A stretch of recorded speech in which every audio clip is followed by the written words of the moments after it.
rangkaian lama Tambunan ini sejauh 122 meter dari kubu Mat Saleh di Tibabar ke arah utara.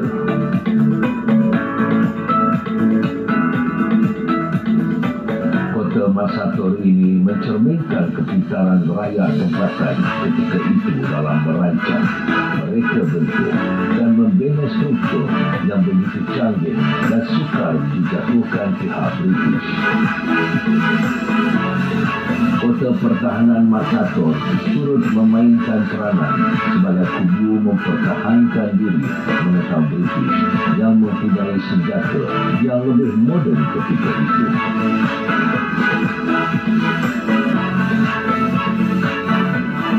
Tentang arsitek ini, memang kemahiran orang-orang dulu ini tidak kita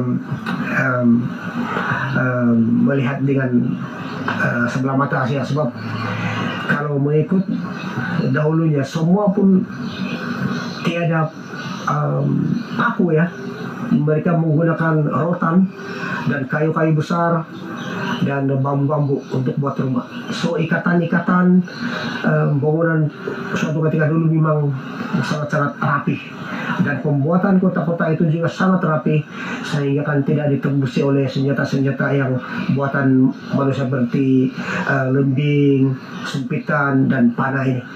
So batu juga itu mereka ambil daripada sungai dan disusun seperti apa yang generasi-generasi sekarang ini buat apabila mereka buat satu benteng di sungai untuk mengambil air.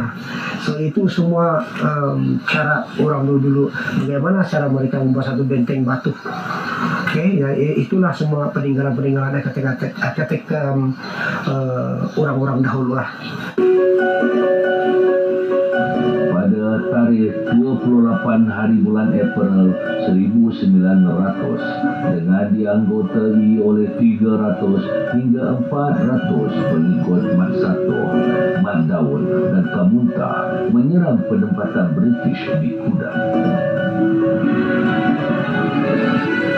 Serangan tersebut berjaya melawan Kuda serta berjaya membunuh pekerja company. Malangnya, semasa serangan balas oleh pihak Inggris, Mat Sator dan Mat Daud telah terkorban. Beberapa orang pemberontak yang menjadi orang kanan Mat Sator berjaya ditangkap. Peninggalan-peninggalan kota itu kita tidak nampak sekarang. Dia disebabkan kebanyakan bahan-bahan yang digunakan itu adalah kayu dan juga bambu. Jadi bila pada masa peperangan itu berlaku, kayu dan bambu ini semakin lama semakin tua dan semakin kering. Jadi bila dia kena dengan bahan-bahan yang boleh mencetuskan api ini, kebakaran ini, maka dia terbakar dan segala benteng-benteng itu kita tidak nampak. Cuma mungkin kalau kita buat satu pengorekan di sana ataupun ekskavasikan, kita akan nampak susunan-susunan itu, susunan-susunan benteng.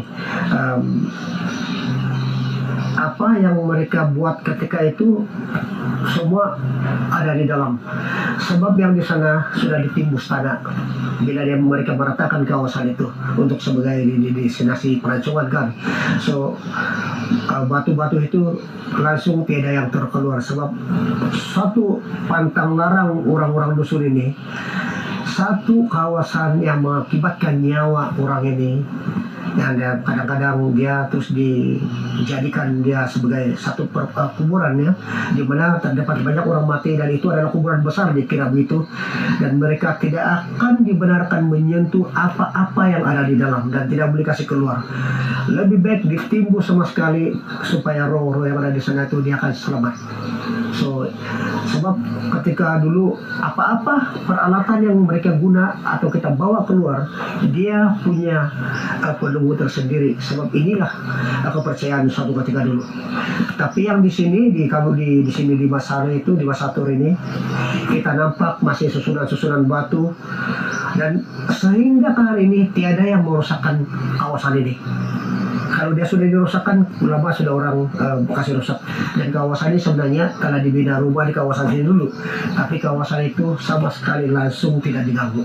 Sebab itulah kepercayaan jangan mengganggu tempat-tempat yang sudah dihuni oleh ini Roro.